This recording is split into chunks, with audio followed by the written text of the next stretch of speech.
Bonjour, ça y est, nous y sommes, sur les pontons de Port-Olona, au Sables d'Olonne, où il y a déjà beaucoup de monde en attendant le départ de ce Vendée Globe. Et aujourd'hui, on se pose deux questions. Comment Jean-Pierre va-t-il s'alimenter et comment va-t-il dormir sur ce tour du monde?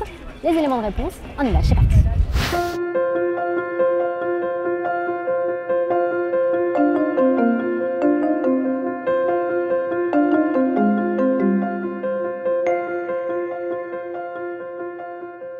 La nourriture va être répartie en sachets journaliers et dans ce sachet, il a tout ce qu'il faut à manger pour sa journée. Le petit déjeuner, le repas du midi, le repas du soir. Et ça va être complété avec du pain, de la charcuterie, du fromage, des petits moments de plaisir comme ils les appellent, intégrés au sachet journalier. On a du bœuf, du poulet, on a de l'agneau, des pâtes, du couscous, du chili, de la morue et que du lyophilisé, pas de sous-vide.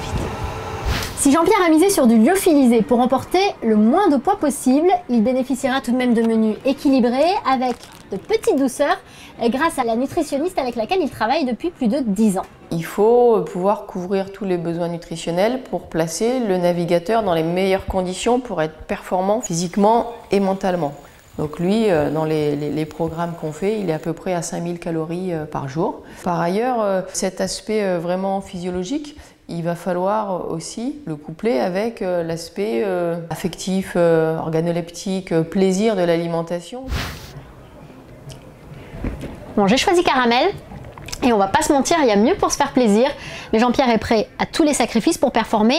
Et d'ailleurs, l'alimentation n'est pas le seul paramètre à prendre en compte. Le sommeil est tout aussi primordial et les deux sont étroitement liés. Il y a le sommeil du terrien et puis il y a le sommeil du marin. Et le sommeil du marin, il se rapproche de plus en plus, d'après nos connaissances, du sommeil de l'animal.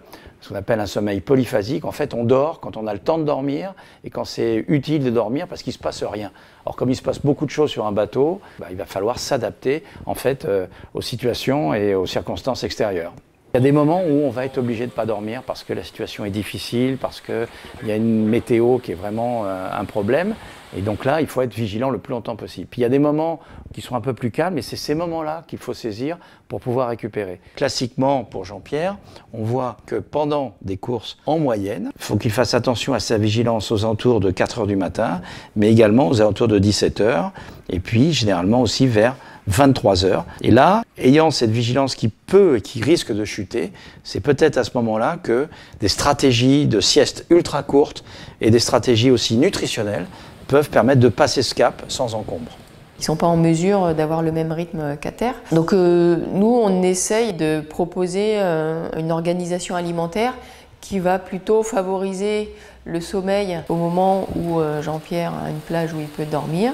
Et par contre, au moment où il doit rester vraiment vigilant, qu'il puisse avoir des aliments qui vont favoriser cet état-là.